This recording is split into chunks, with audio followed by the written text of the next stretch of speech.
అలానే స్వామి ఓంకార క్షేత్రంలో కొలువై ఉన్న ఓంకారేశ్వర, అమలేశ్వర జ్యోతిర్లింగాల విశిష్టత.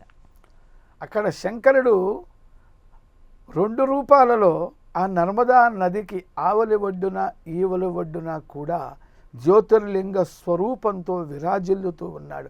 భక్తులందరినీ కూడా అనుగ్రహిస్తూ ఉన్నాడు. అత్యంత విశేషమైనటువంటి మాంధాతృ పర్వత సానువులలో ఈ నర్మదా నది అద్భుతంగా ప్రవహిస్తూ ఉన్నది. అక్కడ ఆది శంకరాచార్య స్వామి వారు తమ గురువు అయినటువంటి గోవింద భగవత్పాదాచార్యుల వారి యొక్క దర్శనాన్ని కూడా చేశారు. వారి వల్ల ఉపదేశం పొందారు. దేశానికి జ్ఞానాన్ని పంచిపెట్టారు. అత్యంత అద్భుతమైనటువంటి క్షేత్రం అది. ఆ ఓంకారేశ్వర క్షేత్రంలో విరాజిల్లుతున్నటువంటి మమలేశ్వరుడు అంటారు, అలాగనే అమలేశ్వరుడు అంటారు. ఆ క్షేత్రము ప్రత్యేకంగా కర్కాటక రాశికి సంబంధించినటువంటి క్షేత్రము. ఆ క్షేత్రము ఆ చంద్రుడు దోషములన్నీ కూడా, చంద్రుడి వల్ల కలిగేటువంటి దోషములన్నీ కూడా పోతాయి.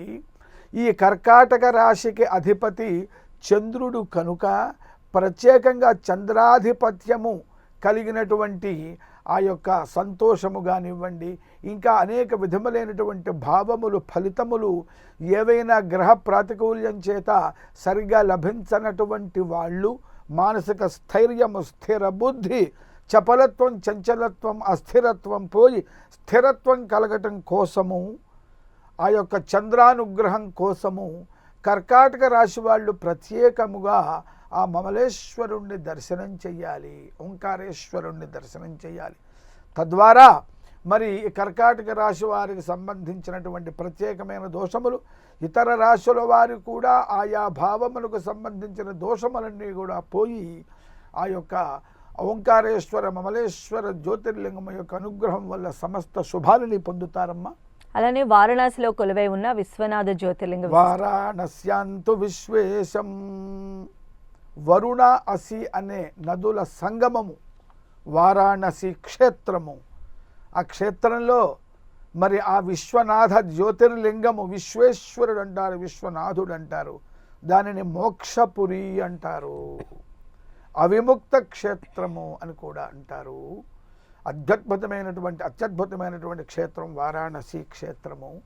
అన్నపూర్ణ, విశాలాక్షి ప్రపంచం మొత్తానికి కూడా అన్నభిక్షని, జ్ఞానభిక్షని ఇచ్చేటువంటి అన్నపూర్ణేశ్వరి శివుని అర్ధాంగిగా ఆ కాశీక్షేత్రంలో నివాసము చేస్తూ ఉన్నది.